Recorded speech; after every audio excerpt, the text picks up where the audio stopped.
और ये इन्वर्स ये वाले मैं इधर आगे लिख देता हूँ, यहाँ बचेगा 120, यानी x is equal to 15 and y is equal to 40। तो ये तो था हमारा आज का लेसन। बिस्मिल्लाहिर्रहमानिर्रहीम। अस्सलामु अलैकुम dear students. 9th math chapter number 1 matrices और इसकी एक्सरसाइज है 1.6। इस एक्सरसाइज में मौजूद वर्ड प्रॉब्लम्स हम सॉल्व कर रहे हैं। Exercise 1.6 question number 6 KPK book. पहले हम इस क्वेश्चन की स्टेटमेंट को समझ लेते हैं और ये देखते हैं कि इसमें कौन सी इन्फॉर्मेशन हमें दी गई है और कौन सी चीज़ें वो हमसे पूछ रहा है। इसमें वो कह रहा है कि if twice the son's age in years is added to the father's age the sum is 70। तो इसको हम फर्स्ट कंडीशन भी कह सकते हैं कि अगर बेटे की जो उम्र है उसका ट्वाइस लिया जाए, डबल कर दिया जाए और फिर उसमें ऐड किया जाए उसके फादर की एज, तो दोनों का जो सम है वो 70 आता है। और सेकंड कंडीशन में वो बता रहा है but if the twice the father's age is added to the son's age the sum is 95। लेकिन अगर बाप की एज जो है उसको डबल कर दिया जाए, यानी उसका ट्वाइस लिया जाए और उसमें बेटे की एज को फिर ऐड करें, तो फिर सम आ रहा है 95 का। फाइंड आउट करना है, find the ages of father and son. बाप और बेटे दोनों की एजेस को फाइंड आउट करना है। तो ये बिल्कुल सिंपल सा क्वेश्चन है। इसमें हम एक वेरिएबल जो है वो बाप की एज ले लेते हैं और दूसरा वेरिएबल बेटे की एज।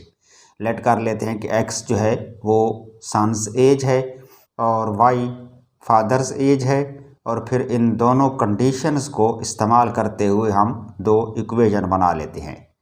तो लेट्स स्टार्ट।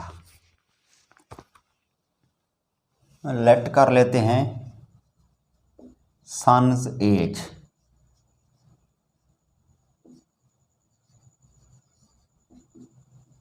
ये है x, और जो फादर्स एज है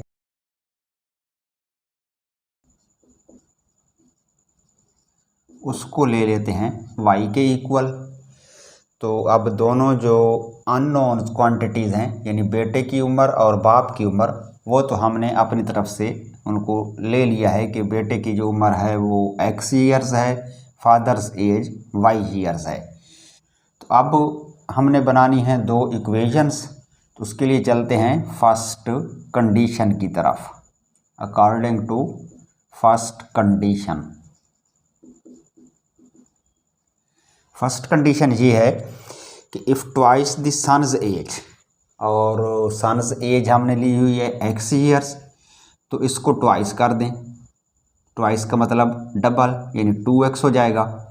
तो 2x हो गया सन्स एज का ट्वाइस। तो twice the son's age 2x is added to, यानी इसमें ऐड करें द फादर्स एज, और फादर्स एज हमने ली हुई है y। ट्वाइस कर दें सन्स एज को, सन्स एज x है, उसको ट्वाइस कर दिया तो 2x हो गया। फिर उसमें ऐड करना है father's as, fathers age y है, वो इसमें हमने ऐड कर दिया। तो एक्सप्रेशन हमारे पास आ गई 2x प्लस y। आगे वो लिख रहा है द सम इज़ 70, यानी इन दोनों का जो सम है ये 70 के इक्वल है। तो दिस इज़ इक्वल टू 70, और ये हो गई इक्वेशन नंबर 1। इक्वेशन नंबर 2 के लिए हम लेते हैं सेकंड कंडीशन को। तो according to second condition, second condition क्या है, इसमें वो लिख रहा है कि but if twice the father's age. अब ट्वाइस करना है फादर्स एज को। फादर्स एज हमने ली हुई है y, इसको ट्वाइस करेंगे तो ये हो जाएगा 2y। तो 2y हो गया क्या, फादर्स एज का डबल या twice the father's age. Is added to son's age, इसमें अब ऐड करना है सन्स एज, और सन्स एज हमने ली हुई है x। तो सन्स एज x है, उसके साथ ऐड कर देनी है फादर्स एज, और फादर्स एज को डबल करके ट्वाइस द फादर्स एज, तो 2y प्लस एक्स, या हम इसको चूँकि हम x पहले लिख रहे हैं तो x प्लस 2y हो जाएगा। तो ये किसके इक्वल है उसने बता दिया है, दी सम इज़ 95, यानी इन दोनों का जो सम है वो इक्वल है 95 के। तो ये हो गई हमारी सेकंड इक्वेशन। अब दो इक्वेशंस बन गई हैं, इन इक्वेशंस को लेते हुए हम इसको सॉल्व करेंगे, और इसके लिए हम यूज़ करेंगे आज मैट्रिक्स इन्वर्जन मेथड। वैसे इसको क्रैमर रूल में भी किया जा सकता है और मैट्रिक्स इन्वर्जन मेथड में भी सॉल्व किया जा सकता है। पेपर में आप इसको उसी मेथड से करेंगे जिस से करने के लिए आपको कहा जाए, यानी क्वेश्चन पेपर में जो चीज़ लिखी हुई है उसके मुताबिक आप इसको सॉल्व करेंगे। तो यहाँ आज हम इसको कर लेते हैं मैट्रिक्स इन्वर्जन मेथड में। Using matrix inversion method. पहले तो हम दोनों इक्वेशंस एक बार फिर लिख लेते हैं। फर्स्ट इक्वेशन है हमारे पास 2x plus Y is equal to 70, और सेकंड इक्वेशन है x plus 2y is equal to 95। अब हम इन दोनों इक्वेशंस में से तीन मैट्रिसेस बनाते हैं। तो फर्स्ट मैट्रिक्स होता है कोएफिशिएंट्स का। इस फर्स्ट इक्वेशन में जो x और y के कोएफिशिएंट्स हैं, यानी x का कोएफिशिएंट 2 है और y का 1 है। सेकंड इक्वेशन में x का कोएफिशिएंट 1 है और y का 2 है। तो ये मैट्रिक्स हो जाएगा A मैट्रिक्स, जो कि कोएफिशिएंट्स का मैट्रिक्स है। उसके बाद वेरिएबल्स वाला मैट्रिक्स, जिसके अंदर दो वेरिएबल्स होते हैं, एक x और दूसरा y, और इसको डिनोट करते हैं x से। और राइट साइड पे इक्वलिटी के राइट साइड पे जो दोनों नंबर्स हैं, एक 70 है और दूसरा 95 है, तो इनको एक मैट्रिक्स में लिखेंगे और इस मैट्रिक्स का नाम होगा B मैट्रिक्स। तो ये हो गए तीन मैट्रिसेस। अब चूंकि हम इस्तेमाल कर रहे हैं मैट्रिक्स इन्वर्जन मेथड, तो उसके लिए हमें ए मैट्रिक्स का इन्वर्स चाहिए, क्योंकि इसका फार्मूला होता है x is equal to A inverse b। तो हम पहले ए का इन्वर्स निकालेंगे, उसके बाद फार्मूला लगाएंगे। ए का इन्वर्स निकालने के लिए जो फार्मूला है वो है 1 over determinant of A into adjoint of A. तो पहला काम अब हमने ये करना है कि ए का डिटर्मिनेंट भी निकालना है और ए का एडजॉइंट भी निकालना है। जब ये दो चीज़ें हमारे पास आ जाएंगी तो हम ए का इन्वर्स ले लेंगे, और जब ए का इन्वर्स आएगा तो फिर उसको फार्मूले में इस्तेमाल करके हम एक्स और वाई की वैल्यूज़ निकालेंगे। तो पहले हम लेते हैं डिटर्मिनेंट ऑफ ए। ए के जो एलिमेंट्स हैं वो हैं 2 1 1 2 2 1 1 2। अगर इनका डिटर्मिनेंट निकालना हो तो इसके लिए जो लीडिंग डायगोनल है, जिसके दोनों एलिमेंट्स 2 हैं, इनका प्रोडक्ट पहले लिखेंगे 2 मल्टीप्लाई बाय 2, और उसमें से माइनस करना है दूसरे दोनों एलिमेंट्स का प्रोडक्ट। और ये दोनों एलिमेंट्स 1 हैं तो यहाँ आएगा 1 मल्टीप्लाई बाय 1। तो 2 मल्टीप्लाई बाय 2 होता है 4, माइनस 1 मल्टीप्लाई बाय 1 1, और 4 माइनस 1 आ रहा है 3। यानी जो ए मैट्रिक्स का डिटर्मिनेंट है वो आ रहा है 3। फिर इसका हमें चाहिए एडजॉइंट।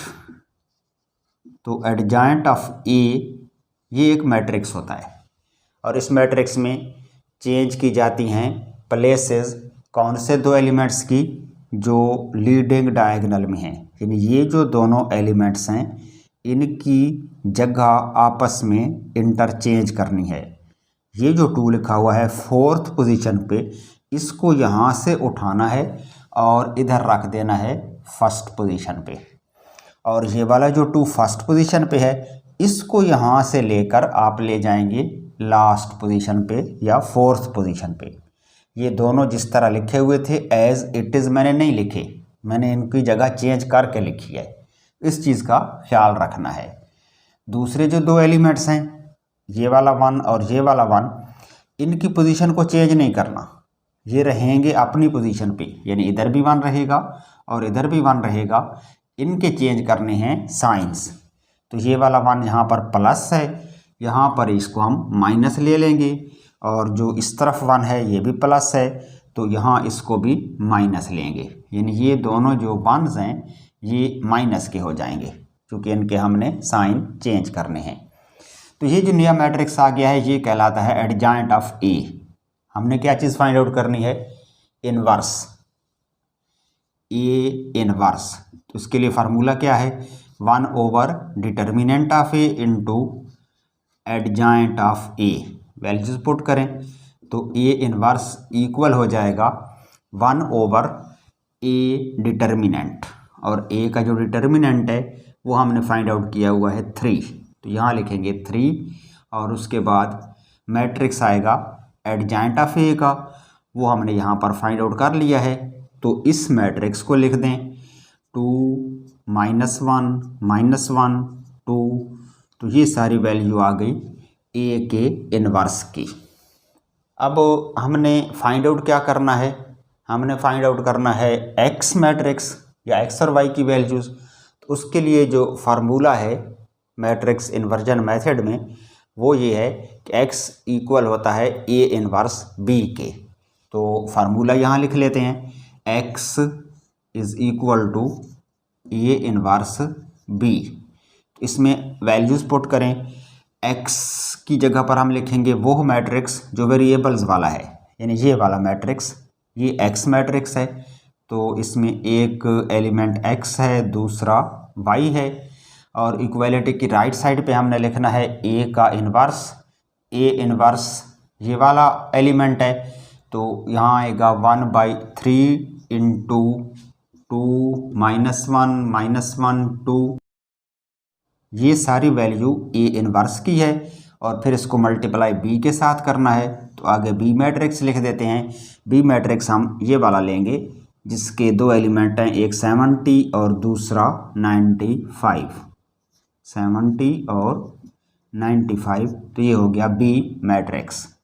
अब 1/3 तो बाहर रहेगा, इन दोनों मैट्रिसेस को अगर हम मल्टीप्लाई करें तो जो फर्स्ट रो है 2 और -1, इसको इस कॉलम से मल्टीप्लाई करेंगे तो हमारे पास फर्स्ट एलिमेंट बनेगा, और सेकंड रो को जब इससे मल्टीप्लाई करेंगे तो सेकंड एलिमेंट बनेगा। तो पहले हम फर्स्ट रो को मल्टीप्लाई करते हैं। फर्स्ट रो में दो नंबर्स हैं, एक 2 और एक -1।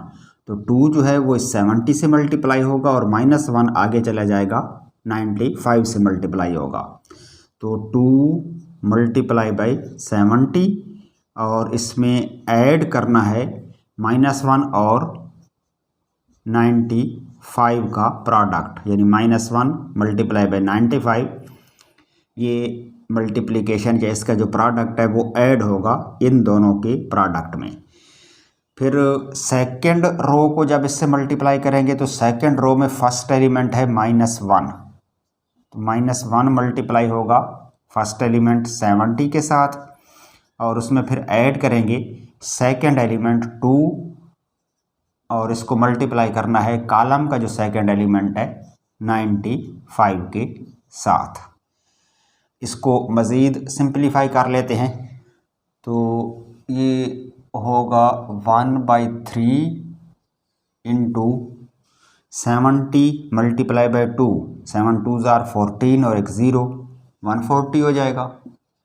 और 95 को 1 से मल्टीप्लाई करें तो 95 आएगा, और इसका साइन माइनस होगा चूँकि 1 माइनस है और 95 प्लस है, तो ये 95 माइनस हो जाएगा, बाहर साइन प्लस है तो यहाँ माइनस ही लेंगे 95।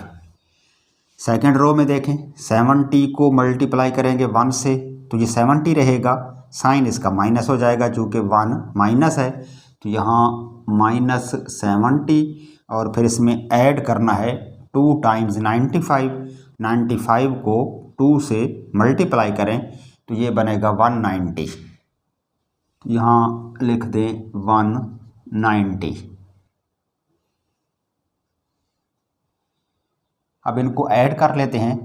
तो लेफ्ट साइड पे हमारे पास जो मैट्रिक्स था वो एक्स वाई था, तो एक्स वाई मैट्रिक्स इक्वल हो जाएगा 1/3 इंटू 140 माइनस 95। 140 से 95 माइनस कर लें तो ये आएगा 45, और सेकंड रो में 70 माइनस होना है 190 से, तो 190 प्लस है 70 माइनस है, तो 190 में से 70 निकाल लें, यहाँ बचेगा 120। अब इन दोनों एलिमेंट्स को हमने 3 से डिवाइड करना है, क्योंकि बाहर 1/3 है, तो एक्स वाई मैट्रिक्स जो है वो इक्वल होगा 45 डिवाइडेड बाई 3, और सेकंड है 120 डिवाइडेड बाई 3।